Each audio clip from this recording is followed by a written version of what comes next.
My name is Lance Turner, 67 years old, retired construction contractor from Minnesota. I gave everything to my son Jason, sacrificed my whole life to raise him right after his mother died. Never thought my own flesh and blood would betray me so completely. Being locked in that bathroom for 2 days changed everything. Selling his house and starting over in Costa Rica was the hardest decision I ever made. But sometimes dignity costs everything. Before I share how my own son imprisoned me and how I reclaimed my dignity, let me know where you are watching from in the comments, and hit that subscribe button if you have ever felt taken for granted by the people you sacrificed everything for. I grew up poor in rural Minnesota, the son of a factory worker and a waitress. From age 12, I was working odd jobs after school, and weekends learning early that nothing comes easy in this world. My parents taught me the value of hard work, honesty, and standing on your own 2 feet. Those lessons shaped me into the man I would become. By 20, I had saved enough to start trade school learning carpentry and construction. I met Sarah during my second year there. She was studying to be a nurse with bright blue eyes that could light up a room and a laugh that made everyone around her smile. We fell hard for each other, and within 2 years we were married in a small ceremony at her parents' farm. Life seemed perfect when Jason came along in 1982. I had just started my own small construction business, and though money was tight, we made it work. Sarah took night shifts at the hospital so she could be with Jason during the day while I worked jobs. We would trade off in the evenings, exhausted but happy. Those early years were tough but sweet. We were building something together, a family, a future. The business grew steadily. By the time Jason was 10, I had 8 employees and contracts with some of the biggest developers in the Minneapolis area. We moved from our tiny starter home to a nice 4-bedroom house in a good school district. Jason had everything I never had growing up. New clothes, the latest toys, summer camps, sports equipment. Sarah and I wanted him to have opportunities we missed. Then came the diagnosis that shattered our world. Sarah had stomach pain that would not go away. Stage 4, pancreatic cancer. The doctors gave her 6 months. She fought for 18, but those months were brutal. Jason was 14 when she died, old enough to understand what was happening, but too young to process that kind of loss. I remember the funeral like it was yesterday. Jason standing beside me, trying so hard to be strong. His hand in mine squeezing so tight it hurt. That night, after everyone left, he broke down in my arms. "What are we going to do without Mom?" he sobbed. I had no answer that made any sense, so I just held him and promised I would always be there for him. And I was. I became both mother and father overnight. I learned to cook decent meals, do laundry properly, help with homework, talk about girls and heartbreak. The business suffered as I cut back hours to be home more, but that did not matter. Jason needed me and nothing was more important. Dating was out of the question. A few friends tried to set me up over the years, but my heart was not in it. Between work and raising Jason, there simply was not time. Some nights after Jason was asleep, I would sit on the porch with a beer and talk to Sarah, telling her about our boy, asking if I was doing right by him.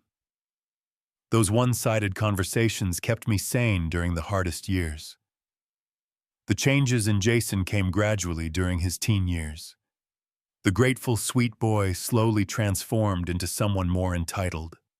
Small things at first, forgetting to thank me for rides or things I bought him, rolling his eyes when asked to do chores. I chalked it up to typical teenage behavior and tried not to take it personally. By senior year, he rarely acknowledged my sacrifices. When he got accepted to the University of Wisconsin with a partial scholarship, I was thrilled. I had been saving for his education since he was born, but between Sarah's medical bills and the economic downturn hitting my business, there was not enough. I took out a second mortgage on the house to cover the shortfall, never telling Jason about the financial strain. College did not mature him as I hoped. His calls became less frequent, usually just when he needed money. Each break, he seemed more distant, more critical of me and our home. My clothes were embarrassing, my taste in music awful, my political views outdated. I told myself it was just a phase, that eventually my real son would return. After graduation, Jason struggled to find work with his business degree. He moved back home for what was supposed to be a few months. Those months stretched into 2 years. I never complained, happy to have him close again, hoping to rebuild our relationship. I even pulled strings with business connections to get him a job at a development company. When he met Megan at work, things changed again. Suddenly, he was focused, ambitious. Within 6 months of dating, they were engaged. Megan came from money with expensive taste and high expectations. From our first meeting, I sensed her disapproval. My house was too modest, my manners too casual, my career too blue-collar. Jason started talking about buying a house before the wedding, something they could not afford on their salaries. Without hesitation, I offered to help. I sold my prized collection of classic cars, 3 beautiful machines I had restored with my own hands over decades. The 1957 Chevy Bel Air hurt the most to part with. Sarah and I had driven it on our honeymoon. But family comes first always. The money from those sales, along with a significant portion of my retirement savings, became their down payment. I also co-signed the loan since their credit and income were not strong enough to qualify a loan. The house was beautiful, far nicer than anything I had ever owned. 2 stories, 5 bedrooms, a 3-car garage, and a small guest house in the back on a large wooded lot. At the housewarming party, Jason barely acknowledged my contribution. When a friend of his mentioned how generous I had been, Jason quickly changed the subject. Later, I overheard Megan telling her mother they had done it all themselves. It stung, but I said nothing. What mattered was that my son had a good start in life. The wedding was lavish, mostly paid for by Megan's parents. I contributed what I could, though my offering seemed paltry compared to their extravagance. During the reception, Jason gave a beautiful speech thanking his in-laws for everything they had done. My name was mentioned as an afterthought. Still, I kept faith that our relationship would improve with time. I focused on being the best father-in-law and eventually grandfather I could be.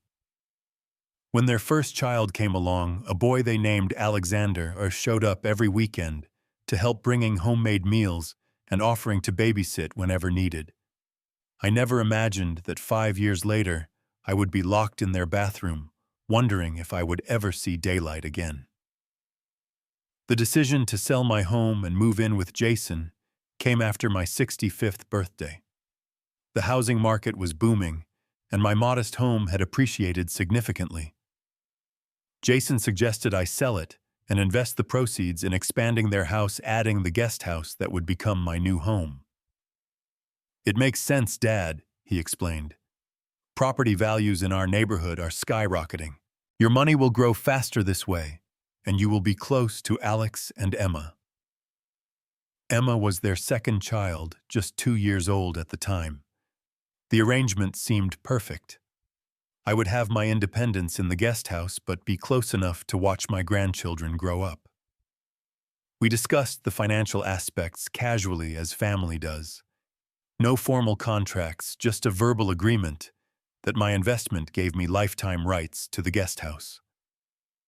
The remaining money from my home sale went into a joint investment account Jason managed supposedly for my retirement needs. The guest house was comfortable enough, about 800 square feet, with a small kitchen, bedroom, bathroom, and living area. I added my personal touches, hanging Sarah's watercolor paintings and setting up my woodworking tools in the attached shed. It felt like a new chapter was beginning. The first few months were pleasant. I had dinner with the family several nights a week. I took Alex to school in the mornings, so Jason and Megan could get to work on time. I taught Emma to garden in a small plot we created together. I fixed things around the property, saving Jason the expense of hiring contractors. The first signs of trouble came subtly. Dinner invitations became less frequent. "We are just so busy, Dad," Jason would explain. "Maybe next week." Megan began making comments about my constant presence.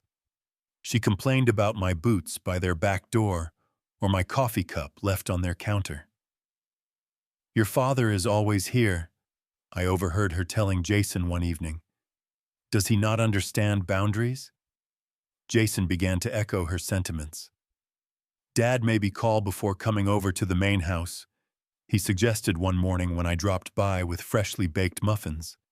"Megan likes to have notice." I adjusted, trying to be respectful of their space while feeling increasingly isolated in my little guest house. The grandchildren were still a joy, though Megan began scheduling their activities during times I typically spent with them. Then came the financial requests. First, it was a small loan for a business opportunity Jason could not pass up.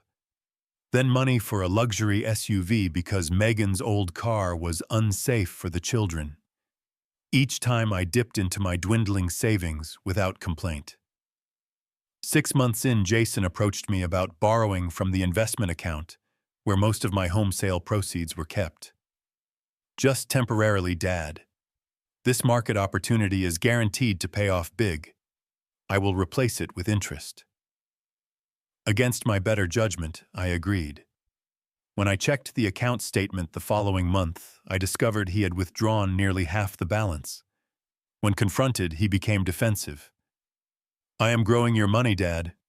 Do you not trust me after everything you taught me about investing in the future?" The guilt trip worked as it always had. The physical changes to my living situation began next. The path I had built from the guest house to the main house was suddenly blocked by new landscaping. My key to their back door got lost and was never replaced. The Wi-Fi password changed, and the new one worked only sporadically from my guest house. A year into the arrangement, I overheard a conversation that chilled me. I had walked around to the patio where Jason and Megan were having drinks, stopping when I heard my name. "We need to talk about your dad," Megan was saying. "This arrangement is not working." "What do you want me to do?" Jason sounded irritated. "We have his money tied up in the property now.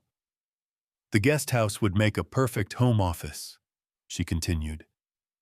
"Or we could rent it out for actual income instead of letting him live there for free." "He is not free," Jason argued. "He paid for it." "That was then. Property values have increased. We are missing an opportunity." I retreated before they saw me, my heart pounding.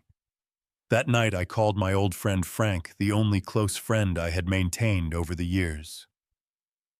"This does not sound right, Lance," he said after I explained the situation. "You need to get something in writing about your rights to that guest house." "They are family," I replied, though my conviction was weakening. "Jason would never put me out." "Family or not, protect yourself," Frank insisted. "You can stay with me if things go south."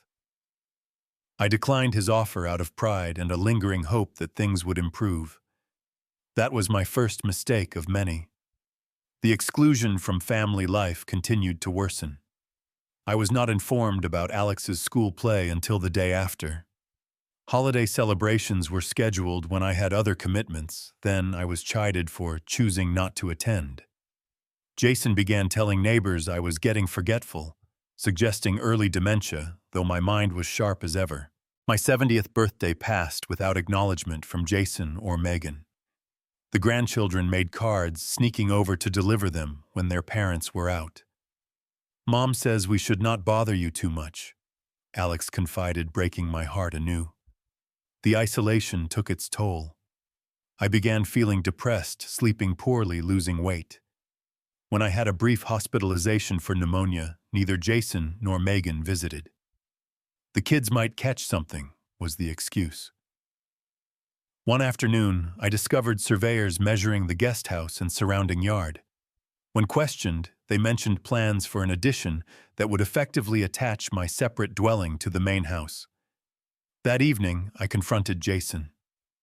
"Are you planning construction that affects my living space?" His expression hardened. "It is our property, Dad. We can improve it as we see fit."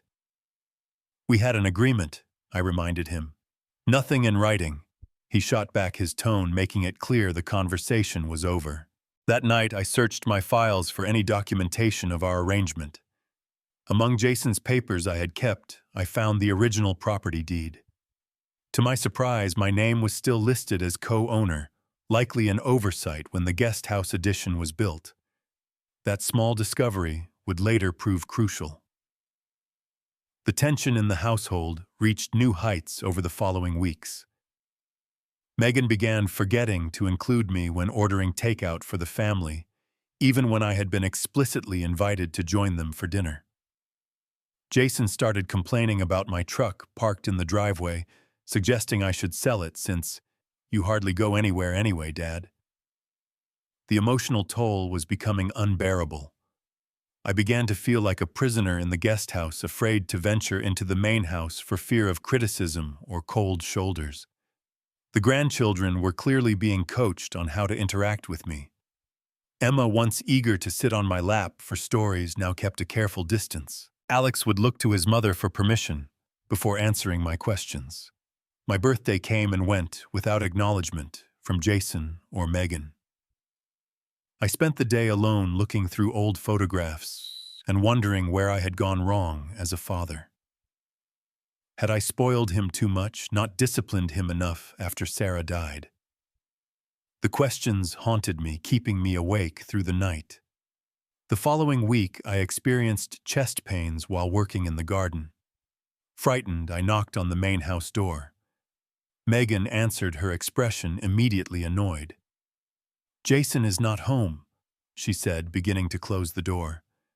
"I think I might need medical attention," I explained, breathing with difficulty.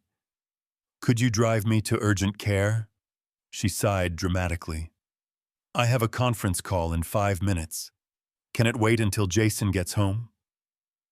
I retreated to the guest house and called a taxi myself. At the hospital, they determined it was not a heart attack, but severe anxiety. The doctor asked if I had been under unusual stress. I laughed bitterly, but said nothing. When I returned, neither Jason nor Megan asked where I had been or if I was all right, though my taxi had been clearly visible from their windows. That night, I called Frank again. "Lance, this is elder abuse," he said firmly. "You need to get out of there." "Where would I go?"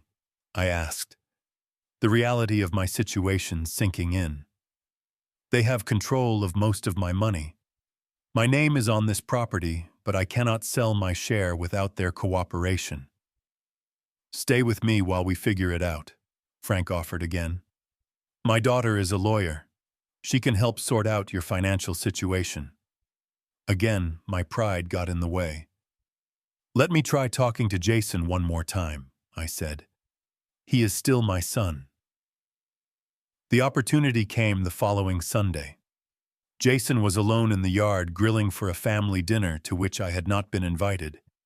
I approached cautiously, offering to help. "I have got it covered," he said coldly. "Jason, we need to talk about how things have been going," I started. He turned his expression hard. "What is there to talk about? We gave you a place to live, did not we? What more do you want?"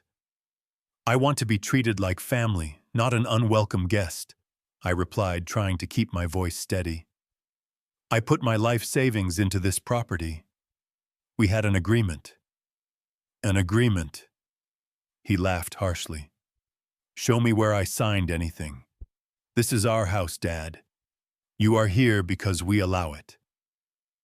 "I raised you better than this, Bung," I said quietly. His face flushed with anger. "You think you were such a great father, always working barely there after Mom died. Then trying to buy my affection with money when you did have time. Now you are just a burden, Dad. A financial and emotional burden." His words struck like physical blows. I gave up everything for you, I whispered.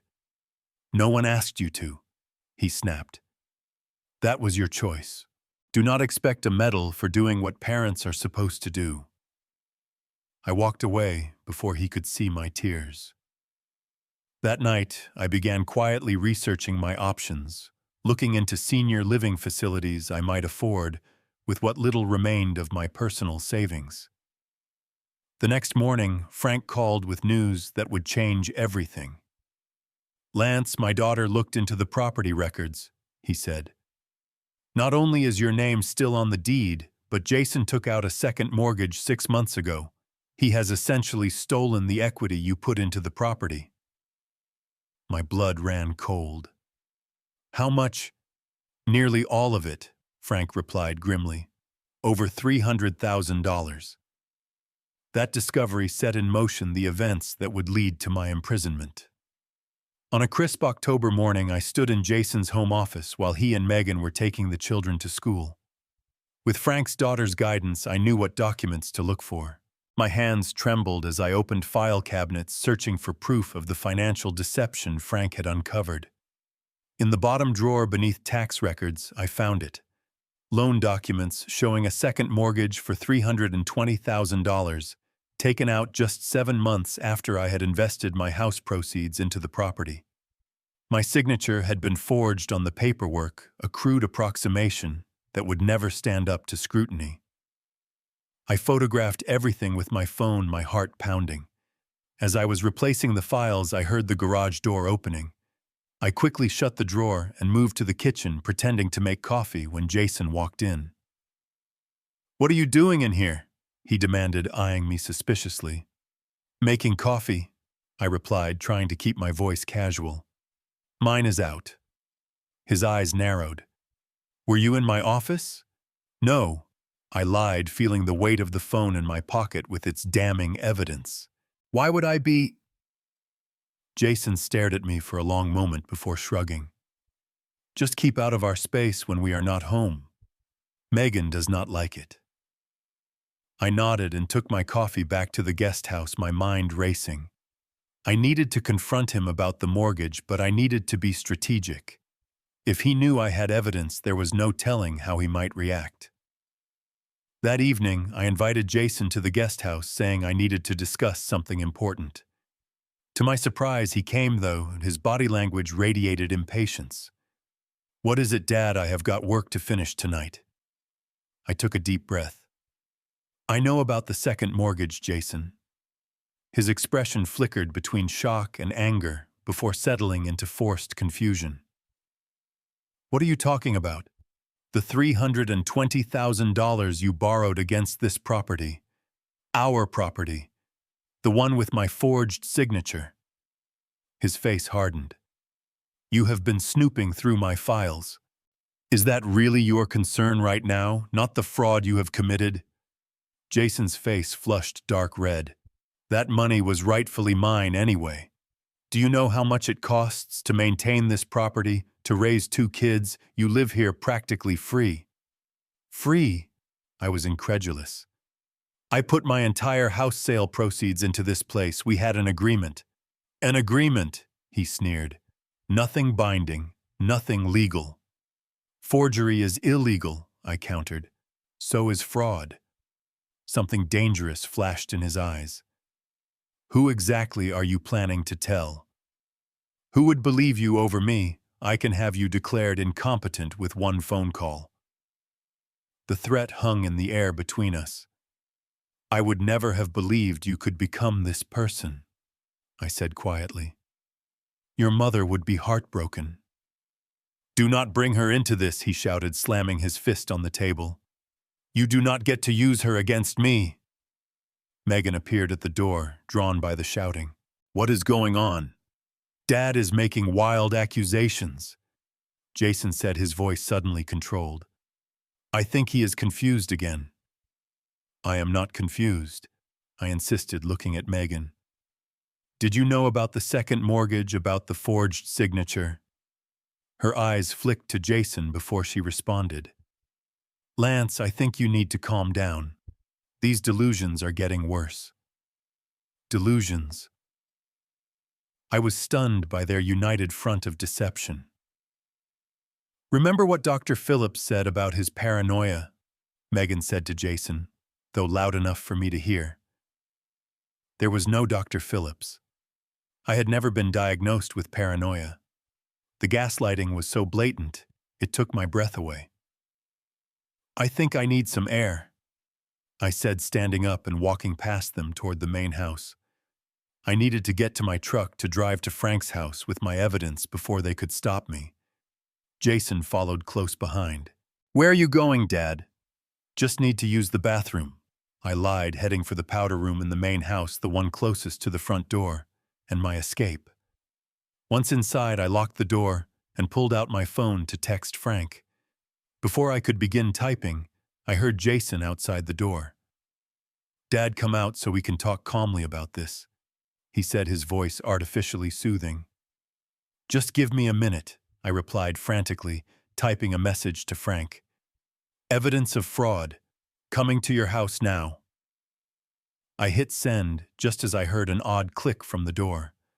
Trying the handle, I realized with horror that it would not turn. Somehow Jason had locked it from the outside. "Jason," I called, "the door is stuck." Silence. Then his voice cold and controlled. "It is not stuck, Dad. I locked it. You need some time to calm down and think about these accusations you are making." I could not believe what I was hearing. "You cannot lock me in here. Open this door right now." "This is for your own good," he replied. "You are not thinking clearly. We will talk when you have settled down." "Jason, this is ridiculous. Open the door." I tried to keep the panic from my voice. His footsteps retreated down the hall. I pounded on the door, calling his name, then Megan's. No response. The bathroom was small, maybe 6 by 8 feet. A toilet sink and small window set high in the wall, too small for even a child to climb through. My phone showed no signal inside the windowless interior room. "This is a childish stunt," I told myself. "He will come back in a few minutes and unlock it."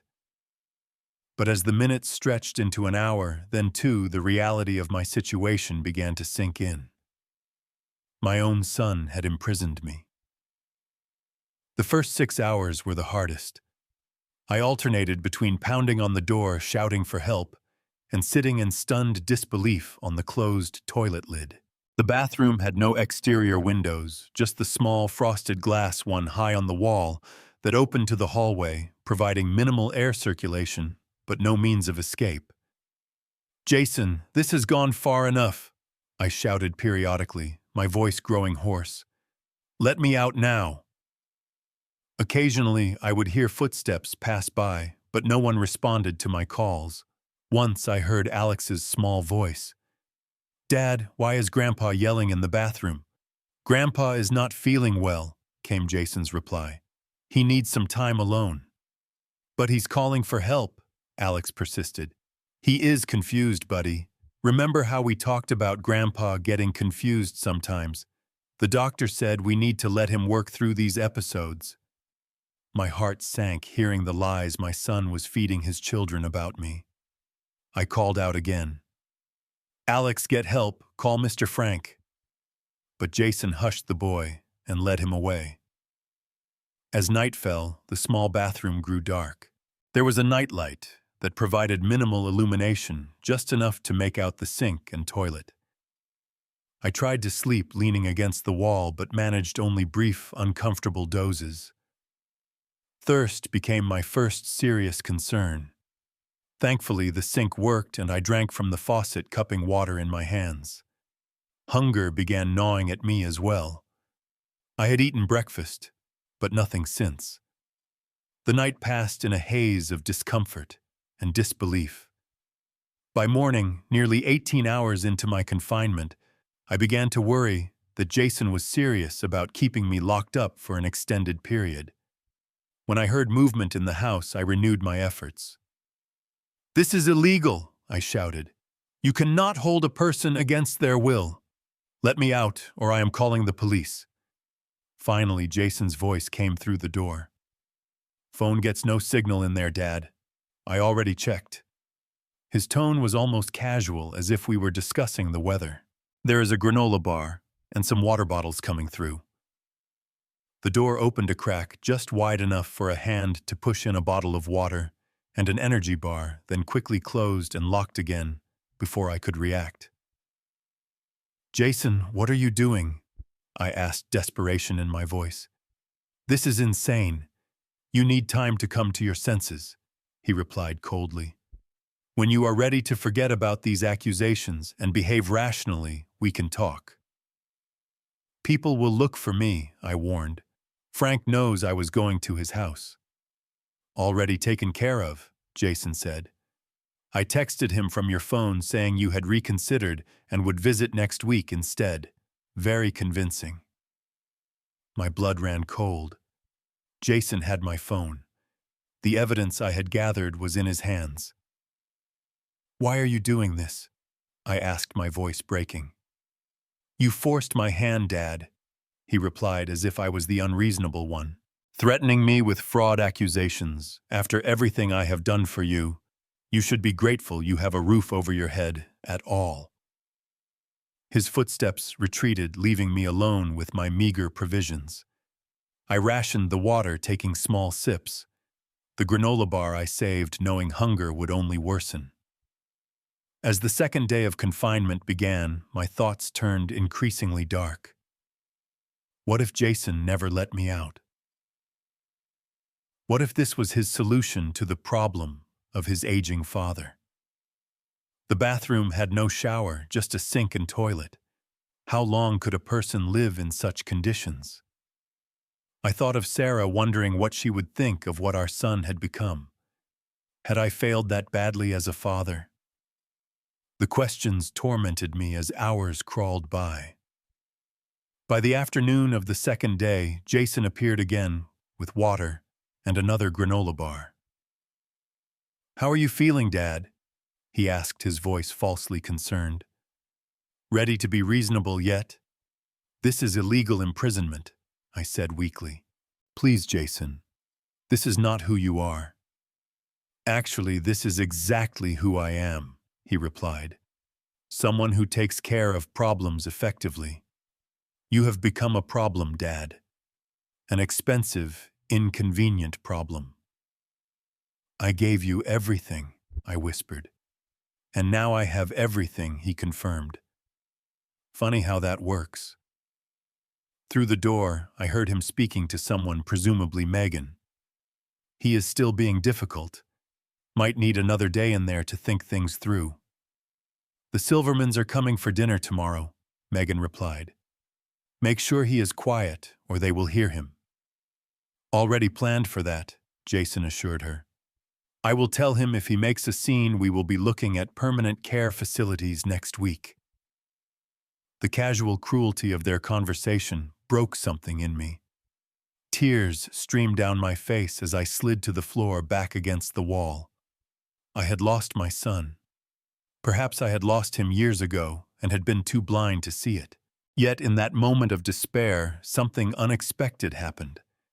A strange clarity came over me. The fog of denial that had clouded my judgment for years began to lift. I saw with perfect clarity what I needed to do. If I survived this imprisonment, I would never allow myself to be victimized by Jason again. I would reclaim what was rightfully mine, my dignity above all.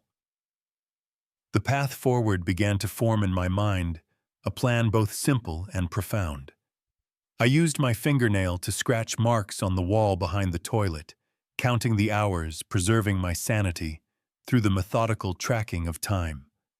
I began reciting to myself all the specific instances of Jason's manipulation and abuse over the years, committing them to memory as evidence. I thought about the property deed with my name still on it, about the legal recourse I might have, about the life I might build away from this toxic environment.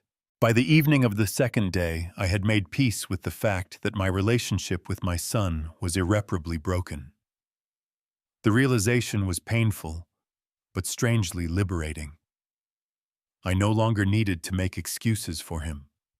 I no longer needed to blame myself. As I drifted in and out of sleep that night, I dreamed of Sarah.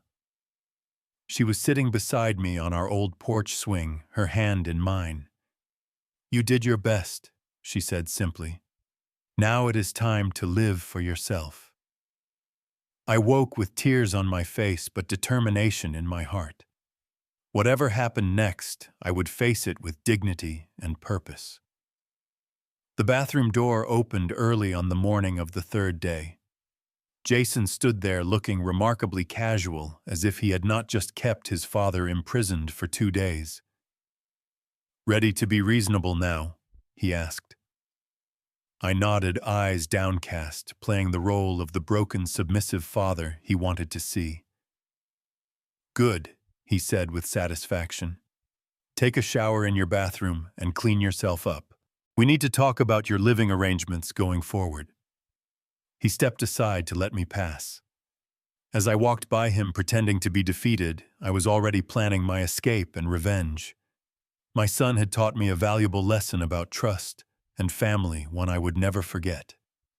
Walking back to the guest house, I felt Jason's eyes on me, watching for any sign that I might not be truly subdued.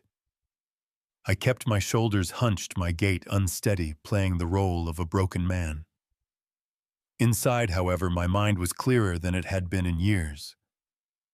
Once inside my small sanctuary, I took a long shower, washing away the physical discomfort of my imprisonment. The warm water revitalized me, and with each passing minute my resolve strengthened. This would not be the end of my story. Not like this. While dressing, I noticed my phone on the bedside table. Jason must have returned it after sending the fake message to Frank. I checked it cautiously. The photos I had taken of the fraudulent documents were gone, deleted. The text to Frank about coming over with evidence was also deleted, replaced with a message declining his invitation. I did not dare call Frank immediately. Jason might be monitoring my phone usage. Instead, I sent a casual text about the weather, adding, "Been under the weather myself, talk soon." It was subtle enough not to raise suspicion, but would let Frank know something was off.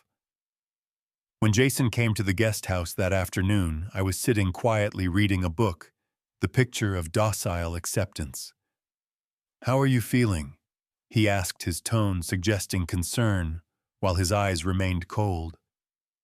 "Better," I replied softly. "Thinking more clearly now." He nodded, satisfied. "Good. We need to discuss some changes, Dad. Megan and I think it might be best if we look into assisted living options for you." "Assisted living?" I repeated, as if the concept was new and confusing. "But I am not.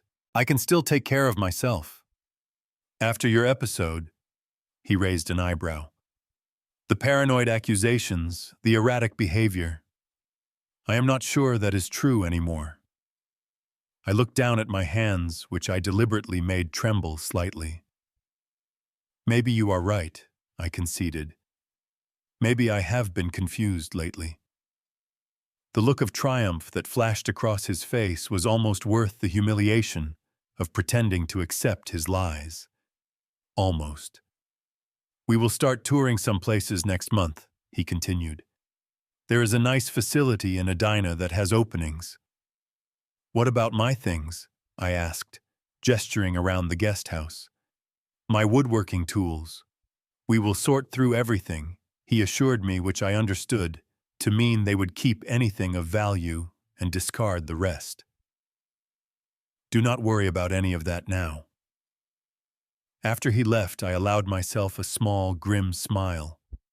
Jason believed he had won, that I was defeated and compliant. His overconfidence would be his undoing. That night, once I was certain the main house was dark and everyone was asleep, I slipped out to my truck.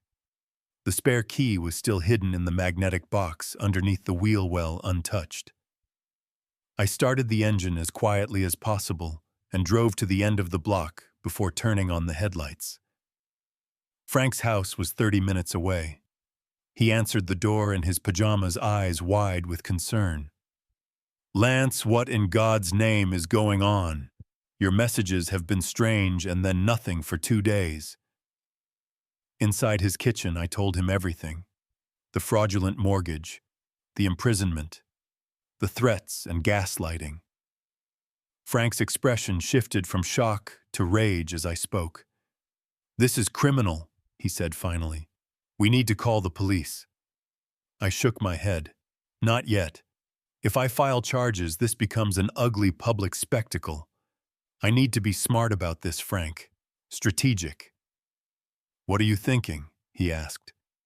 "First, I need evidence," I explained. "I need to secretly record Jason admitting to what he did. Minnesota is a one-party consent state for recordings. One admission from him, and I have leverage. Then what? Then I get back what is mine and start over somewhere else." Frank insisted I stay the night, but I knew my absence would be discovered by morning. "I need to maintain the illusion that I am beaten," I explained. "Just for a little while longer." Before leaving, I borrowed an old flip phone from Frank to communicate safely. I also took a small voice recorder he had used for work before retiring. Back at Jason's house, I slipped in quietly and returned to the guest house undetected. Over the next few days, I played my role perfectly. Subdued, confused at times, grateful for Jason and Megan's help. I allowed them to take me to tour 2 assisted living facilities, nodding meekly as they pointed out activities and amenities while ignoring the prison-like atmosphere and exorbitant costs that would quickly deplete what remained of my savings. Meanwhile, I was meticulously gathering information and evidence. I discovered that my name was indeed still on the property deed as co-owner, a fact Jason had either forgotten or believed I would never discover. I learned that as co-owner, I had legal right to force a sale of the property if necessary. I secretly met with Frank's daughter, the lawyer who outlined my options. "You have a strong case for elder abuse and financial fraud," she explained. "But litigation could take years and get very ugly. There is another way." She laid out a plan that was both simple and devastating. As co-owner, I could list the property for sale without Jason's permission. With evidence of fraud, I could potentially expedite the process. It would mean selling the house out from under them, but after what they had done, my conscience was clear. Finding a cash buyer willing to close quickly was the challenge. Fortunately, Frank had connections in real estate through his former business. Within a week, we had identified a developer looking for properties in that exact neighborhood, willing to pay a premium for a quick cash sale. I opened a new bank account at a different bank, one Jason had no knowledge of or access to. I had my Social Security payments redirected to this account. I began quietly moving my few treasured possessions to Frank's garage, a few items at a time, things I could not bear to leave behind. Sarah's paintings, our wedding album, the handcrafted jewelry box I had made her for our 20th anniversary. 2 weeks after my imprisonment, I executed the next phase of my plan. While pretending to be napping in the guest house, I used the voice recorder to capture a damning conversation with Jason. He had come to inform me of his decision about the assisted living placement. I steered the conversation carefully. "I am still not clear on why this is necessary," I said, the recorder hidden in my shirt pocket. "Is this because I accused you of taking out that second mortgage?" Jason smiled condescendingly. "You were making wild accusations and becoming agitated. Locking you in the bathroom was the only way to calm you down safely." "You locked me in there for 2 days, Jason," I said quietly. "You needed time to come to your senses," he replied without a hint of remorse. "And it worked, did not it? You are much more reasonable now. And the mortgage documents I found, with my forged signature." He stiffened slightly, but maintained his composure. "There were no such documents, Dad. That was part of your confusion. So you did not take out a second mortgage against this property, the property I invested my life savings in. I did what was necessary to secure our family's future, he said carefully, including protecting your interests, whether you understand that or not. By locking me in a bathroom when I questioned you. That was unfortunate but necessary. He admitted, sealing his fate with each word. Sometimes difficult measures are required when dealing with declining mental faculties. I nodded as if accepting his explanation, while inside I felt a grim satisfaction. I had everything I needed. The final pieces came together quickly after that. The cash buyer made an offer well above market value. Frank's daughter expedited the paperwork, citing the evidence of elder abuse and fraud. A closing date was set for the following Friday, when Jason, Megan, and the children would be away at a school function, followed by a weekend trip to Megan's parents' lake house. I wrote a letter to Jason explaining everything to be delivered after the sale was complete. In it, I detailed every manipulation, every betrayal, every moment I had sacrificed for him, only to be treated as a burden in return. I explained that despite everything, I was setting aside a portion of the proceeds in trust for Alex and Emma's education money that neither he nor Megan could touch. The rest would fund my new life far away from the pain he had caused. When Friday came, I waited until they had been gone an hour before calling the taxi. I took one last walk through the guest house, saying goodbye to the last chapter of my life. At the closing, I signed the papers with a steady hand, feeling the weight of decades lifting from my shoulders. The wire transfer was completed within hours. As promised, a third of the proceeds went into a trust for my grandchildren. The rest would finance my fresh start. Jason's frantic calls began that Sunday evening. I let them go to voicemail, listening to his progression, from confusion to anger to threats. "Dad, what the hell is going on?" The neighbors said. "Moving trucks were at our house. Call me immediately." "Dad, if this is some kind of sick joke, it is not funny. Our furniture is gone. Where are you?" "I just got a letter saying our house has been sold. This is illegal. I will sue you for everything you have." Finally, I answered. His shouting was immediate. "What have you done? How dare you sell our house? I will have you declared incompetent. I will have you arrested." "I sold my house," I corrected calmly. "My name was on the deed, Jason. I was well within my legal rights, especially after discovering the fraudulent mortgage you took out." "You cannot prove anything." "Actually, I can," I replied. "I have recordings of you admitting to both the fraud and imprisoning me. Would you like me to play them for you?" The silence on the other end was deafening. "Where are you?" he finally asked, his voice subdued. "Somewhere you will never imprison me again," I answered. "Do not try to find me, Jason. Our relationship is over." "What about our things, our furniture, our lives?" The desperation in his voice gave me no satisfaction, only sadness for what might have been. "You will find your personal belongings in storage. The access information is in the letter I left. The furniture belonged to the house and was included in the sale." "You have destroyed us," he whispered. "No, Jason. You did that yourself the moment you decided your father was nothing but a burden to be locked away." I ended the call and blocked his number. The next morning, I boarded a plane to Costa Rica, where Frank's brother had helped me find a modest beachfront property in a quiet expat community. The small two-bedroom house needed work, but fixing things with my hands had always been my therapy. Within weeks, I had turned it into a comfortable home with a workshop in the back, where I began crafting furniture from local hardwoods. 3 months into my new life, I met Maria, who owned the local cafe. Her husband had passed 5 years earlier, and her warm smile reminded me of Sarah's. Our friendship evolved slowly into something more, two people who had loved and lost, finding unexpected joy in each other's company. I found peace in the rhythm of my new life. Early mornings walking on the beach, days spent woodworking or helping other expats with home repairs. Evenings with Maria or new friends watching the sunset paint the sky in colors that still took my breath away. Jason attempted contact several times through Frank, each message more desperate than the last. The house sale had forced them to downsize significantly. Megan had left him taking the children. He claimed to be sorry to have realized his mistakes. I sent only one reply through Frank. The trust for Alex and Emma's education remains intact. It will be available to them when they turn 18.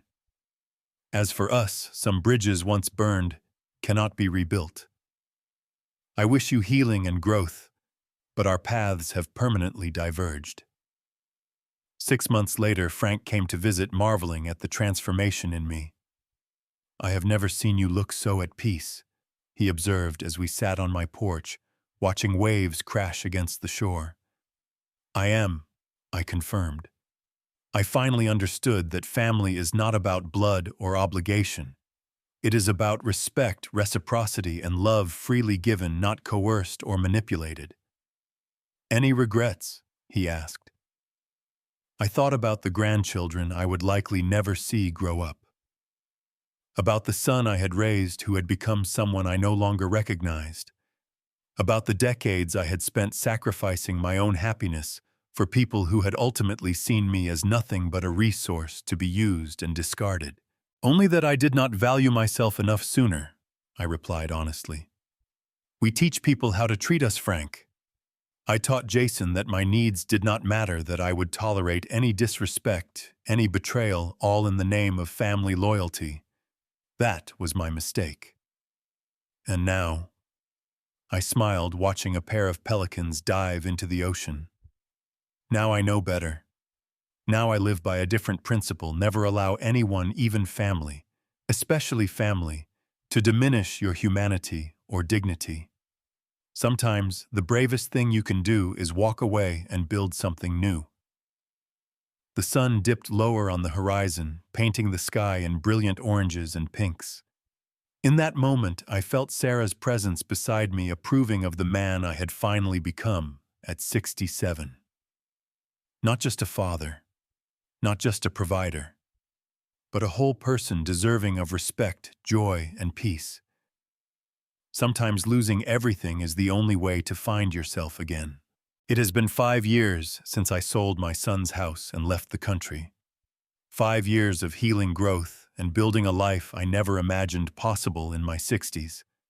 My small woodworking business has flourished into a boutique operation, creating custom furniture for homes and resorts along the Costa Rican coast.